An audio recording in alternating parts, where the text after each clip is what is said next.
Everybody doesn't think y'all are good enough. You're not good enough to beat a Clemson team that's returning Cade Klubnik and all this talent that's returning on defense. Woo, this is LSU. The LSU Tigers, right? Remember who y'all are. I'm riding with the boys.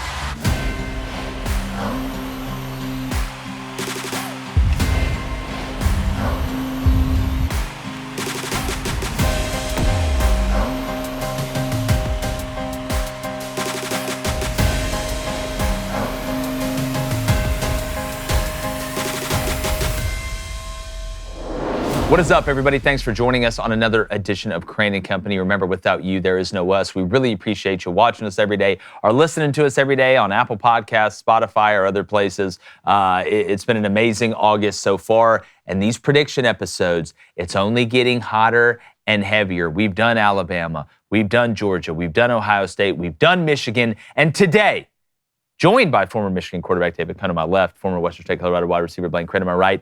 We are going to be predicting the regular season for the LSU Tigers, baby. Brian Kelly and the boys. Nuss is back. A lot of confidence from the LSU fan base right now. We're going to be going through it game by game and making our picks. Again, this is just the regular season. If you're not subscribed, please go ahead and do that. And we want to know in the comments, what do you think? What do you think LSU's record overall will be? Blaine, I want to start with you here. When I look at this LSU team, I do think that Blake Baker and the defense will be better than what we've seen, because it has gotten better. It hadn't been great, but I do think it will be better. I like some of the moves that they've made in the transfer portal. You look at the players they return, you look at Perkins, you look at Whit Weeks, you can go down the list.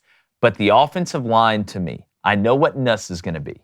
I know how good the wide receiver group that LSU pretty much has almost every season will be with what they bring back and what they've added.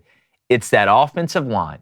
And when you have a quarterback like Garrett Nussmeier that is not a great runner, not that he's a paraplegic or he can't run, but he's not a great runner, you have to have a legitimate run game. And that last year, I thought, was the biggest weakness for an LSU team that should have been great at running the ball, that we were told was going to be great at running the ball. Will LSU be better on the offensive line this year when it comes to the ground game to open up everything? Oh, yeah, I think so. I don't know how much worse they could have gotten last year, especially with the talent they had at running back. But, yeah, I do think they're going to be better. From an offensive talent standpoint, no, I don't think they're going to be more talented this year. But I do think they're going to be better when it comes to running. From a fluid and continuity standpoint, I think Garrett Nussmeier coming back is going to be huge. But this isn't about LSU's offense.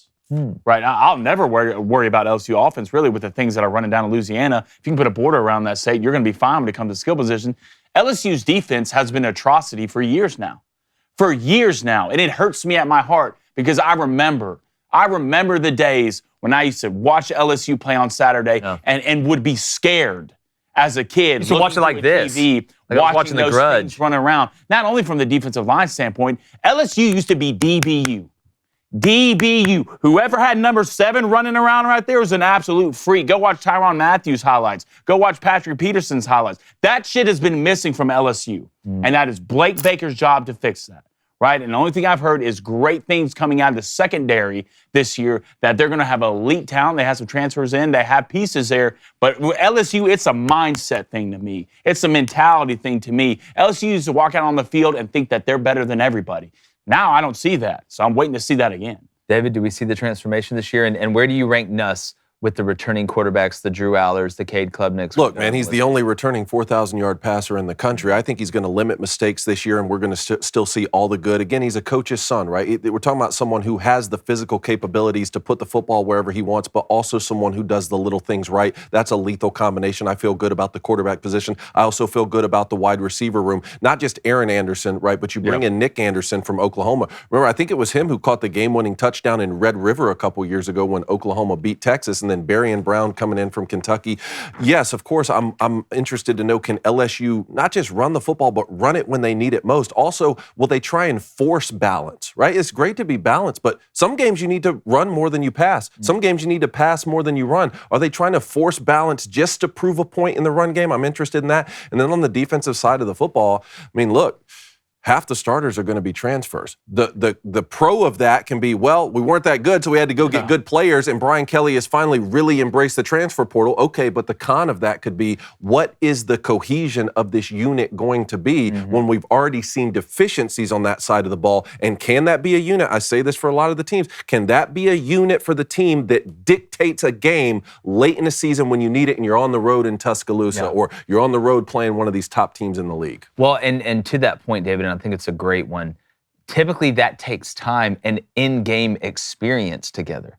You can practice all you want. You can try and simulate the real thing all you want, but until that group of individuals are in that game together and have to communicate in a game against a team that is not running what you've seen all through spring that your offense runs and did Skelly against the summer and then obviously in fall camp, how long does that gelling take?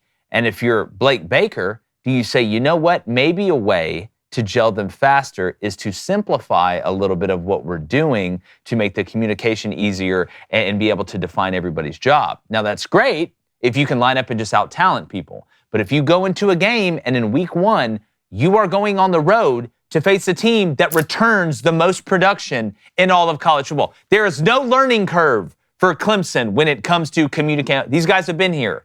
They've seen it. They've been there a million times. So how long does that take for LSU defensively and with everybody that's new to be able to get on the same page in a high-pressure, high-intensity moment and be able to actually over-communicate and have everybody in the right spot? That's what I'm looking for. That's going to be interesting. Yeah, and one more thing on this game before we even dive into Clemson. I just want to reiterate, hats off to LSU. I have the utmost respect for LSU football for year in and year out scheduling these types of games, hosting Florida State, going to Florida State, USC a year ago in Las Vegas. And I know LSU fans are frustrated that they can't seem to win one of these opening non-conference matchups. And if they lose this one, and not just lose it, but if that's the one that keeps you out of the playoff and you go 9-3, or, if they can't get in the playoff with that loss, it's going to be even more frustrating. But I tell you what, it's good for college football, and I have a lot of respect for LSU football scheduling these games. 100%. And going back to it, I know they played USC at a neutral site last year, but this is a home and home. They're going to Clemson, South Carolina. Then Clemson will be going to Baton Rouge to play them, and that's how it should be. So starting out, and I want to make this point as well, that it's this and the Texas-Ohio State game, they're the apple of my eye in week one. I don't know which game is going to be better. It's funny, one game returns two quarterbacks that are returning that are talented with Nussmeier and Cade Klubnik, and the other one with Texas-Ohio State, we get to see Arch Manning versus Julian Sand there. But I am going to pick Clemson to win this game, and it has nothing to do with LSU losing opening season games before this. Sure. It has absolutely nothing to do with that. If you've ever played or coached at a high level in sports, you understand the difference year over year. It's whatever happened last year, maybe it helps a little bit of prep for motivation, summer workouts and this, that, and the other. It's not going to have an effect on what happens in this game, especially when you're playing a new team. The LSU and Clemson did not play last year. I am picking Clemson in this game because I think Clemson is as good as LSU roster-wise, and they're at home, and they're more experienced. And when I look at recipes in week one, same way we just talked about the new guys that they've gotten to the transfer portal, Clemson doesn't get down like that. These guys have all been here. They've been developed. This is a massive game for Clemson when you look at who they get to play in the ACC as opposed to what LSU has to go through. If Clemson wins this one, you feel pretty damn good about them getting a 10. And even though it's not a conference game, you feel like they're going to be better than pretty much everybody they play throughout the rest of the season until they get to South Carolina at the end. So this is the first test. I think the defensive line that Clemson has with Peter Woods and TJ Parker and all these guys and Sammy at linebacker are going to give that LSU offensive line problems. I don't think LSU will be able to run the ball very effectively in this one. On the road, they're going to get in predictable downs. I like Clemson to win this first game against LSU. Clemson is the right pick here. I mean, not only will they be at home, but they're going to have one of the best quarterbacks in the country, too, with Cade Klubnik. That's going to kind of neutralize you coming in with Garrett Nussmeier. And to your point, they're going to have cats running around, first-round picks running around all over the football field. And while there will be an element of Brian Kelly and LSU needing to make the playoff, and that is important and that can go a long way, Clemson has a sour taste in their mouth, too. The way they were put out a year ago with Texas, giving up 300 yards of rushing, they're not coming off some national championship team where you can get complacent. I think as we sit here right now in August, Clemson is the right pick and everything I'm saying, LSU knows that. LSU knows that. So what are you going to do about it? You can dictate the change. You can go beat them. But right now, Clemson's the pick. Look, Clemson's a better team, better quarterback, better overall roster. I mean, you bring back the most production. Everybody and their mother is picking Clemson. And that's why I'm picking LSU. No, you're going Harvey Dent. 1, USC 27, LSU 20. Florida State 45, LSU 24. Florida State 24, LSU 23. UCLA 38, LSU 27. Mississippi State 44, LSU 34. You've lost 5 straight season openers since your 2019 national championship. And I know y'all don't think that's going to carry a lot of weight, but I promise you, Brian Kelly is throwing that into their face every day. Every day. That y'all got something to prove. This is a faceless opponent. This isn't about Clemson. This is about LSU. Everybody doesn't think y'all are good enough. You're not good enough to beat a Clemson team that's returning Cade Klubnik and all this talent that's returning on defense. And somewhere in the ether, somebody forgot that this is LSU. The LSU Tigers, right? Remember who y'all are. I'm riding with the boys against this game. It's not revenge against Clemson. It's revenge against those 5 season open losses that LSU went through. So when everybody rides one team, I promise you, fade the other way. LSU upset week 1 at Clemson, not even the real Death Valley. I love the performative art that you're doing to gas LSU up right now, and I respect it. But didn't Brian Kelly do this last year? I mean, hold on. Okay. Didn't they go play they played USC where? Where was that at? Was that in New Orleans? I thought it was in Las Vegas. Maybe it was in Vegas. I think it was. It was at Caesars. That's right. That's where Will Campbell was talking. So they go to Vegas, and they've lost 4 season openers before this in a row, the same ones you listed, right? 4 in a row. So it's not like this just happened last year, and Brian Kelly was telling them, we got to come out and play better week 1. Will Campbell's talking about they're going to be eating people's faces and all type of stuff in front of the slot machines in Caesars Palace. They were all gassed up for it. And then you get beat by USC. But again, I don't think this has anything to do with what's gone on the year before. Maybe Brian Kelly does mix up the way they prepare, but the way he's doing it, it hadn't worked. So you can give me the hoorah and yeah, let's get together, boys, and go win one for the Gipper. Why did you bring up something from the year before than say what happened? Because I was saying that you're using that same logic that they used going into the first game last year, and it didn't work. What I'm telling you is it's got nothing to do with it. Clemson's just better than they are, and they're going to get them at home. Does the better team always win? Most of the time. If I gave you 10 games and I said bet on the better team to win in those 10 games, how many of those 10 you going to win? Does it not Probably all 10? Probably 7 or 8. Not all 10. Probably 7 or 8. Don't say a parlay. Probably 7 or 8. You're still making money. Probably 7 or 8. So I'm gonna pick Clemson. LSU, baby. Okay. All right, we'll see. Rah. I can't wait. I hope it's a great game. Okay, keep that same energy with Louisiana Tech. Yeah. The best team doesn't always win. Yeah. Listen, well, that spread in 3.5. Out of all the technical schools in Louisiana, they're the best. And they go to Baton Rouge week 2. After the loss, I think LSU's going to murder them. People are going to be pissed. Say, oh, here we go again. We're going to have to deal with this again. I think we all got LSU beating La Tech. You think? Yep. So Blaine's got them 2-0. We've got them 1-1. And then old Florida comes to Baton Rouge. You know, you remember what happened last year, right? You look at DJ Lagway. Is he healthy? I've got Florida winning some big games this year, fellas, but not this one. Give me LSU at home, coming off that loss to Clemson. Yeah, you beat Louisiana Tech, but that doesn't make anybody feel better. You just rebounded with a 4. That'll make you feel better about yourself. So give me LSU in a big win over Florida at home to get to 2-1 and most importantly, 1-0 in the Southeastern Conference. I can't wait for this one. The Florida Gators coming into Baton Rouge. DJ Lagway, God's gift to football. I think you're coming in to lose, though. Give me LSU at home, holds that home field advantage, goes to 2-1. Close, but being at the real Death Valley, I think LSU wins. And I agree with you. It is the real Death Valley. LSU is the real Death Valley. All right, so I know.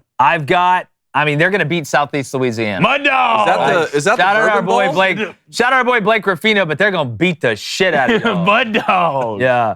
So I've got them beaten. We all got them beaten Southeast Louisiana. So I have them at 3-1. You got them, Coney, at 3-1.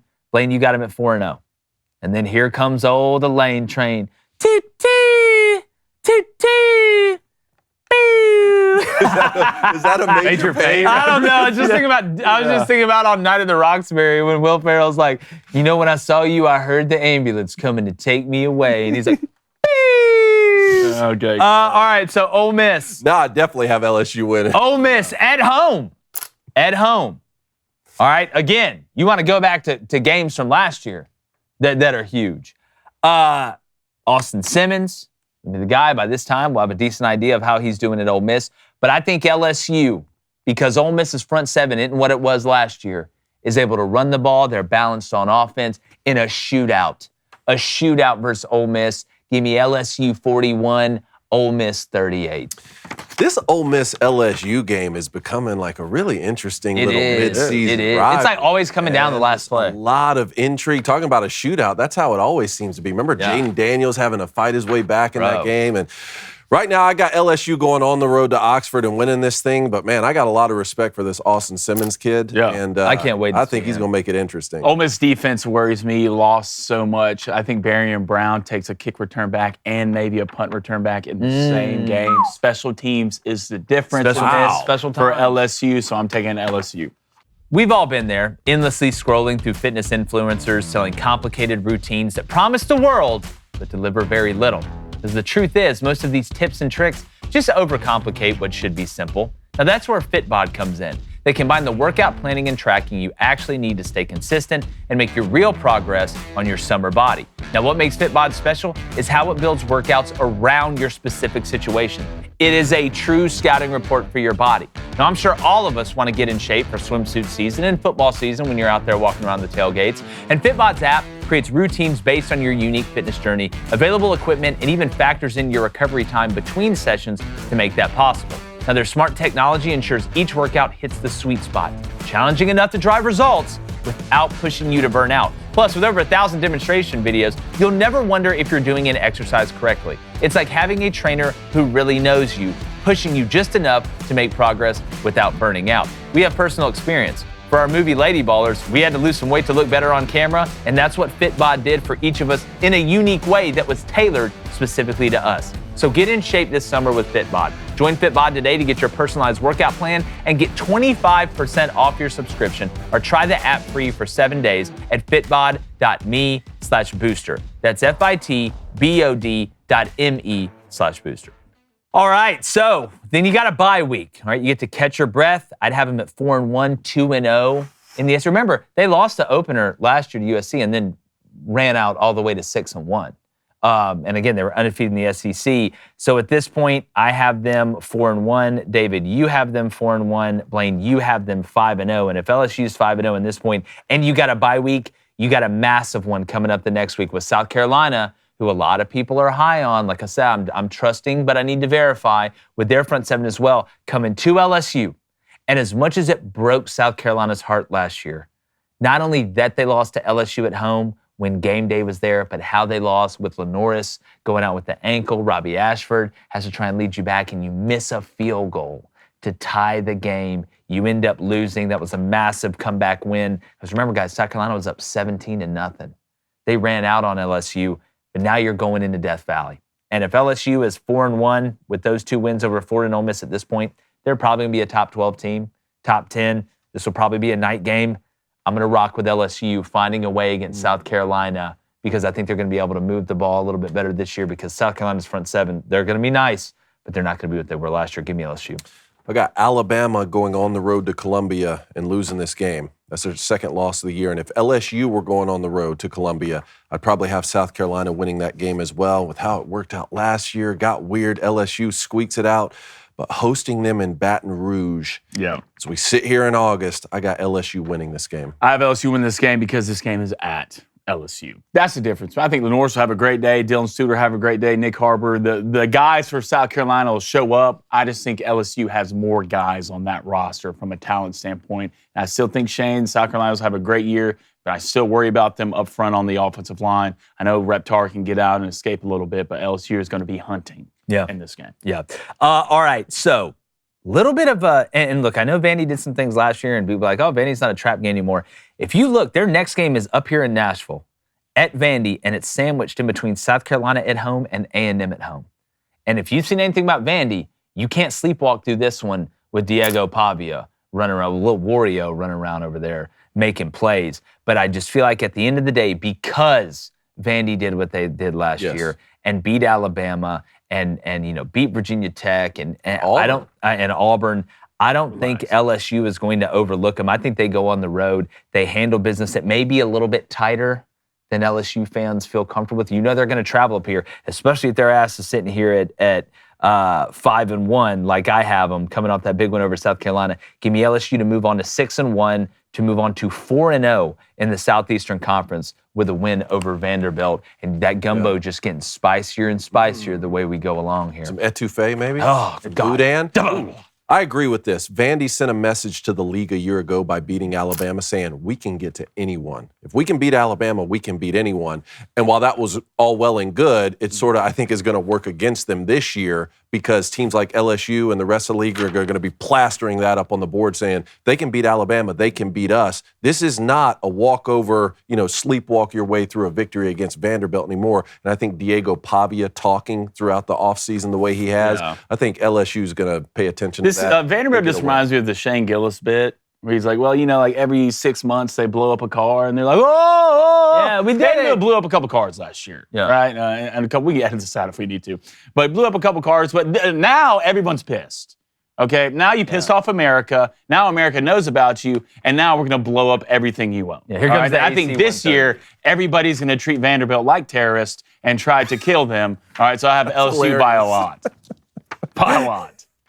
Love you, Clark Lee. Y'all aren't terrorists. I'm saying in people's eyes are. Yes, no, we get it. We get it. All right, so moving on. So at this point, boys, this game against A&M, that's the next week at home, is going to be huge. Because again, got you sitting here at 6-1, undefeated in the SEC, just went on the road to beat Vandy. A&M's coming to town.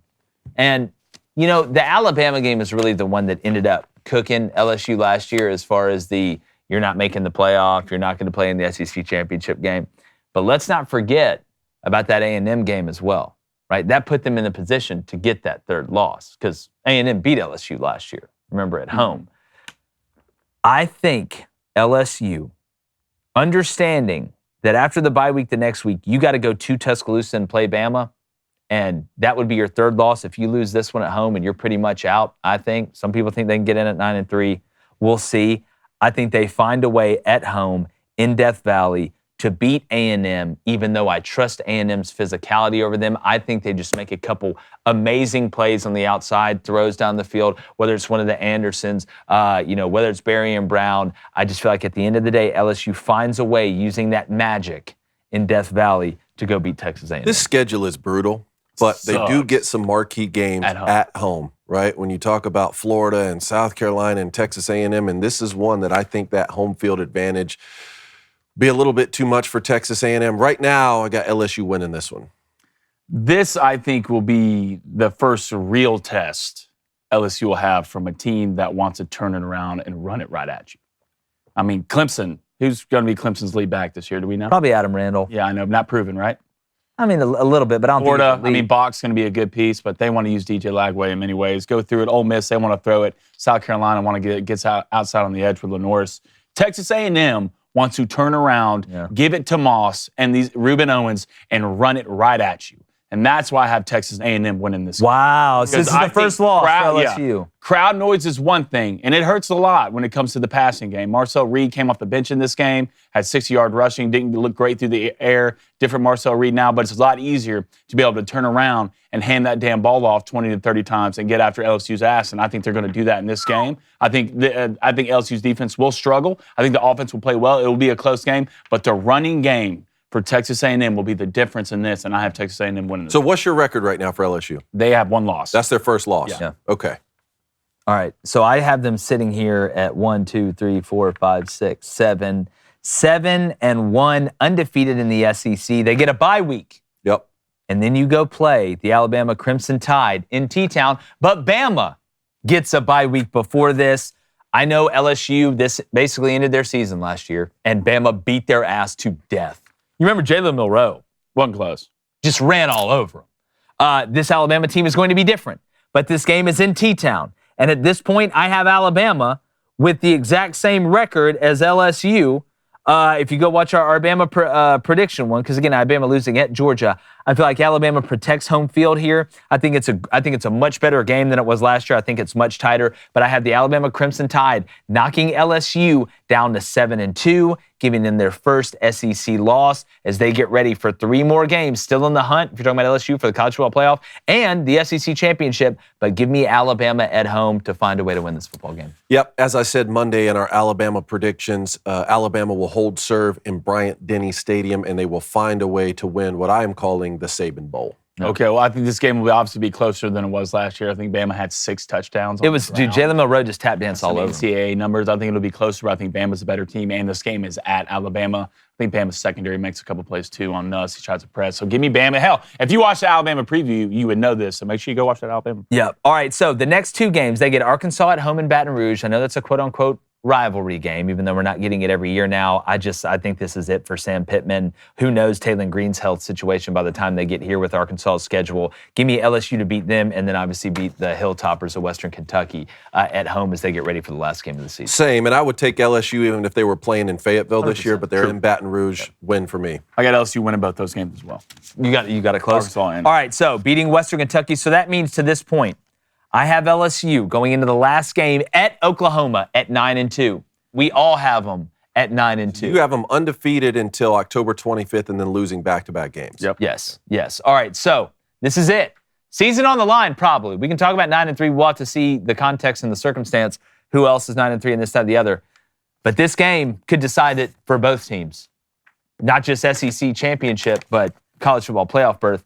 They're going to Norman, Oklahoma. And I really hope that this game means what I think it is going to mean at the end of the year, because it is going to be fantastic. Norman, we know how crazy they get up there. I think John Mateer is firmly going to be tied at worst at the top in the Heisman voting by this moment. This could be the one that breaks the camel's back for either. So because I think the rosters aren't super different, they both return quarterbacks, but they do different things well in Nussmeier and Mateer. I say return. Mateer obviously played at Washington State, but we've seen him play before. I think Oklahoma wins a thriller in Norman, and LSU goes 9-3, and we'll have to see what that means for their college football playoff hopes. I'm not going to give that away, but I think we get 9-3 again. Wait, so you have losses to Clemson, Alabama, and Oklahoma? Yes. 9-3 for LSU. 9-3. Man, I told you boys off air earlier this week, I think LSU and Oklahoma go into that November 29th showdown last week of the year, both at 9-2. And the winner of this game goes to 10-2. The loser goes to 9-3. I stared at this game for 45 minutes. My wife thought I was crazy. Reached my pen down to give LSU a check. Reached down to give them an X. I couldn't make up my mind. I landed on an X, boys. I got Oklahoma winning this one in Norman. Really? That puts LSU at 9-3 for me. I think we might have the exact same. Yeah, you got Clemson, Alabama, Oklahoma losses. LSU wins everything else. 9-3. Again, I don't know what that means for the college football playoff. With them going on the road and playing Clemson week 1, we'll have to see. Well, so surprise, boys. I have Oklahoma winning this football game. Really? The difference, I mean, to be clear, I'm not trying to rhyme, but it's John Mateer. Right? I was the poet and didn't even know it. Did you hear? Yeah, did you hear? What it was? Want to go lay in the bay on some hay? Yeah. Trust me, I get it. But I think John Mateer's feet, right, is the difference in this game. I think LSU plays great. I think Nussmeier plays fantastic. So pissed. I mean, look, y'all can get upset, but I'm going to see it. I mean, and a lot of people are still worried about y'all's defense, but I think what y'all brought in is going to be okay. But John Mateer, I mean, I'm going to tell you, all right, I have old boy winning the Heisman. Okay, you're going to say, okay. I got old boy winning the Heisman, and this might be the game that he finishes it off on to make it clear. So I think John Mateer to make it clear. How about if you're Washington State and you're like, our last 2 quarterbacks both won. Damn! Bro. But not here. I'm like, dude, our quarterback eval system is so good. Yeah. It's just that nobody cares enough around here to keep them. So, like, can I go somewhere else? I would hire whoever's evaluating them. Like, it's Arbuckle. Honestly, like, Arbuckle, good God. Somebody give this. Is he just looking in the future? So, Dave, 9-3. Yep. Clemson, South Carolina. No, Clemson, Bama, and Oklahoma. Bama, Oklahoma. You're Clemson, Bama, Oklahoma. Exact same thing. I'm Texas A&M, Bama, and Oklahoma. Okay. We're going to see. Let us know in the comments. What do you think? See, Aggie fans, come on now. Yeah, yell at us. Scream at me. I can feel the heat. I bet Moscona is just lighting something on fire right now. We appreciate you guys. Make sure you're subscribed. We got more great predictions coming down the pipe. Your team, if we haven't hit them already, we're going to. Don't worry. The chances, not going to punch them. We're going to hit them. We're going to get to them. Like the chances of LSU fans being excited about going 9-3, we're going. I cry. Gone. You rack it.